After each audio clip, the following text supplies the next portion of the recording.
in this video I am again going to continue Harry Potter and the Philosopher's Stone audiobook. So I left from page number 100. I will start from page number 101. Want a hand? It was one of the red-haired twins. He would follow through the ticket box. Yes, please, Harry panted. Oi, Fred, come here. Help and help. With the twins' help, Harry's trunk was at last tucked away in corner of compartment. Thanks, said Harry, pushing his sweaty hair out of his eyes. What's that? Said one of the twins suddenly, pointing at Harry's lightning scar. Bleemily, said the other twin. Are you? He is, said the first twin. Aren't you? He added to Harry. What? Said Harry. Harry Potter, quoth the twins. Oh, said Harry. I mean, yes, I am. The two boys gaped at him, and Harry felt himself going red.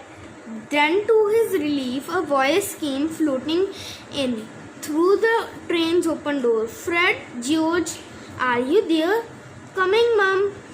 With a last look at Harry, the twins hopped off the train.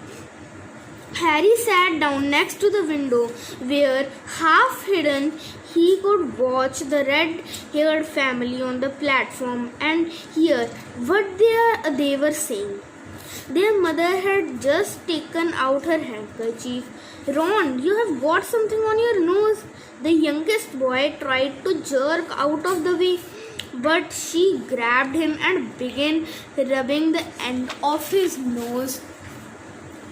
Mum, George, he wiggled free. Has Uncle Ronnie got something on his nose? Said one of the twins. Shut up, said Ron. Where's Percy? Said their mother. He is coming now. The oldest boy came spreading into slide. He already changed into his bowling black Hogwarts robe, and Harry noticed a shiny red and gold badge on his chest with letter T on it. Can't stay long, mother, he said. I am front. The prefects have got two compartments to themselves. Oh, you are a prefect, Percy, said one of the twins with an air of great surprise. You should have said something. We had no idea. Hang on. I think I remember him saying something about it, said the other twin. Once or twice a minute, all summer. Oh, shut up, said Percy the prefect. How Percy gets new robes anyway, said one of the twins. Because he is a prefect, said their mother fondly. All right, dear. Well, have a good term. Send me an owl when you get there. She kissed Percy on the cheek, and he left. Then she turned to the twins. Now, you two, this year, you behave yourself. If I get one more owl telling me you have blown up a toilet, we have never blown up a toilet. Great idea, though. Thanks, Mum. It's not funny. And look after Ron. Don't worry, Ickley Rockins is safe with us. Shut up, said Ron again. He was almost as tall as the twins. Already his nose was still pink where his mother rubbed it. Hey, Mum, guess what? Guess who we just met on the train? Harry leaned back quickly so they couldn't see him looking. You know that black-haired boy who was near us in the station? No, who? Harry Potter. Harry heard the little girl's voice. Oh, Mom, can I go on the train and see him?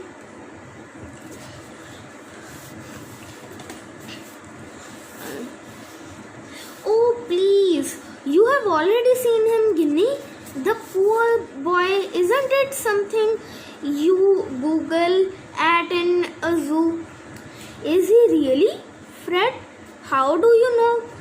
Asked him. Saw his car. It's really there. Like lightning. Poor dear. No wonder he was alone. I wonder he was ever so polite when he asked how to go on the platform. Never mind that. Don't you think he remembers what who looks like? Their mom suddenly became very stern. I forbid you to ask him, Fred. No, don't you dare, as though he needs reminding of that on his first day at school.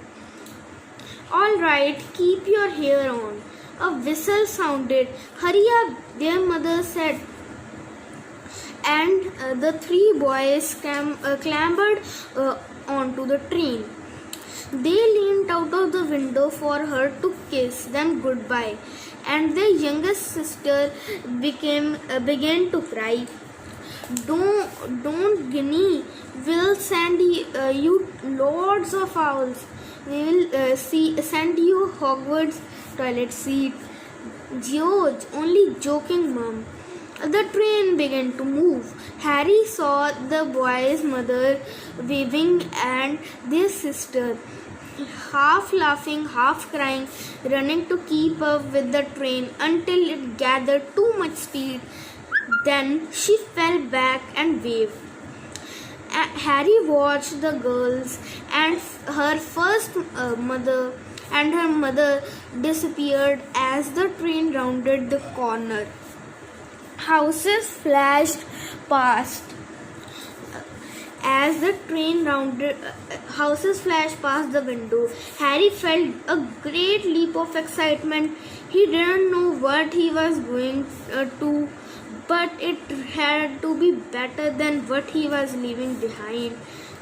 The door of compartment slid open, and the youngest red-headed boy came in. Anyone sitting here? There? He asked, pointing at the seat opposite Harry. Everywhere else is full. Harry shook his head, and the boy sat down. He glanced at Harry and then looked quickly out of the window, pretending he hadn't looked. Harry saw he still had a black mark on his nose. Hey, Ron, the twins were back. Listen, we are going down the middle of the train. Lee Jordan's got a giant tarantula down there. Right, mumbled Ron. Harry, said the other twin. Did we introduce ourselves? Fred and George Weasley. And this is Ron, our brother. See you later then. Bye, said Harry and Ron. The twins slid the compartment door shut behind them. Are you really Harry Potter? Ron blurted out. Harry nodded. Oh, well, I thought it might be one of Fred and George's jokes, said Ron. And have you really got who? He pointed at Harry's forehead. Harry pulled back his fringe to show the lightning scar. Ron stared. So that's your who? Yes, said Harry, but I can't remember it. Nothing, said Ron eagerly. Well, I remember a lot of green light, but nothing else. Wow, said Ron. He sat and stared at Harry for a few moments. Then, as though he had suddenly realized what he was doing, he looked quickly out of the window again. "Are all your family wizards?" asked Harry, who found Ron just as interesting as Ron found him. Yes, I think so," said Ron. "I think Mum's got a second cousin who's an accountant, but we never talk about him. So you must know lots of magic already." So friends, here our reading for today finishes. Meet you in the next video. Bye bye.